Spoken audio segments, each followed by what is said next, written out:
So why should I be a supporter, representative, non-exec director? Well, there's three areas I want to focus on here. First being that I've been in the position for almost 2 years now. And in that 2 years, I know the role and the responsibilities of being a non-executive director of the club, which is beneficial for you supporters to have somebody with that experience. I also have a better and greater understanding of how the club works holistically, and by that I mean all the different parts, which is also very important for you, the supporters, in terms of how you interact with the club, because a lot of people interact with the club in different ways and through different touch points. Secondly, myself, in terms of my experience as a career and my current full-time job, I have over 10 years experience in the investment industry, and during that time I've built up a lot of business knowledge and at the same time a lot of transferable skills. One of those skills, transferable skills, is a key aspect of my current role, and that is communication. And I've been able to, or I am able to communicate with a variety of different individuals in different ways and on different levels. And I've actively used these skills and the acquired business knowledge over the past 2 years to good use as the supporter, representative, non-exec director of the football club. And finally, probably one of the most important things, and Bruce touched on it just in his speech, was the learnings over the last 2 years in terms of engagement and feedback. That's probably one of the key aspects, I would say, in terms of why. This was a new initiative for the club, for the board, and more importantly for you, the supporters. The journey started with a blank canvas, which allowed all of us to try new and innovative ways of bringing both the club and you, the supporters, together and closer. And I'm sure you'll agree that the relationship between the club and the supporters and the various branches is stronger than it has been previously. However, we have learned a lot over the last 2 years. Some things have worked well, but maybe we need to do those more regularly.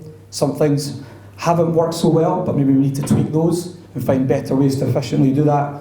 And finally, there's new and innovative ways of being able to engage and feedback to supporters, and we need to explore those opportunities as well. So what are my proposals for communicating with supporters and feeding back to supporters? Well, my proposal is to create a lasting structure which includes implementation of processes, procedures, and creation of platforms for support, engagement and feedback in 3 key areas, and that's face-to-face, written communication, and social media and online. So I'll touch on these briefly. So face-to-face, our proposal here is to meet and conduct regular Q&As with recognised Hibernian Supporters Association branches, arrange regular drop-in sessions at home matches so that all supporters can engage and receive feedback, and also identify and engage with supporters and feedback to supporters who attend away matches and also development matches, because these are other touch points. And perhaps on those 2 aspects we could look at maybe doing an event at any one of these games.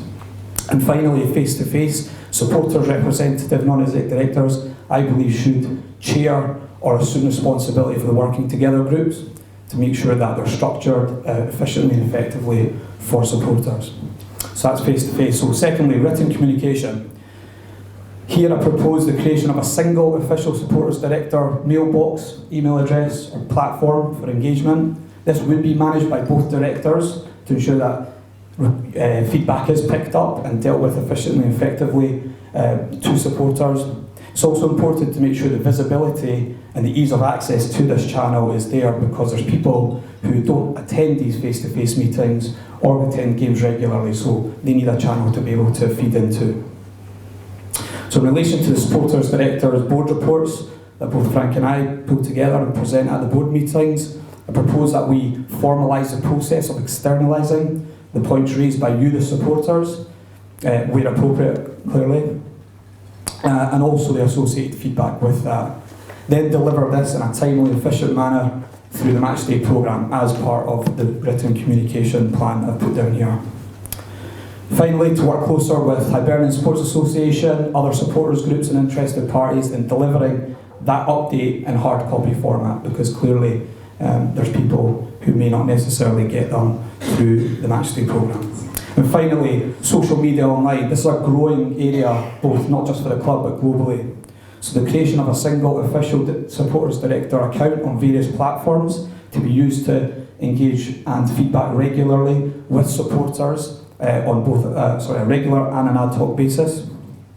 And obviously ensure that any feedback that is published or written or any face-to-face interaction is pushed out online via social media platforms and other fan forums such as the Hibees Bounce and Hibs.net. And finally, the creation of an online working together group to ensure that those who can't attend the meetings can receive updates, minutes, and also have the opportunity to get involved in some of the work streams. So finally, just to close off, my aim is for the role to have a strong and lasting foundation for years to come, so that future incumbents can ensure that supporters, who are the lifeblood of the football club, remain pivotal in not only the support they already provide for the football club, but also the influence they have at board level. Thank you for your time.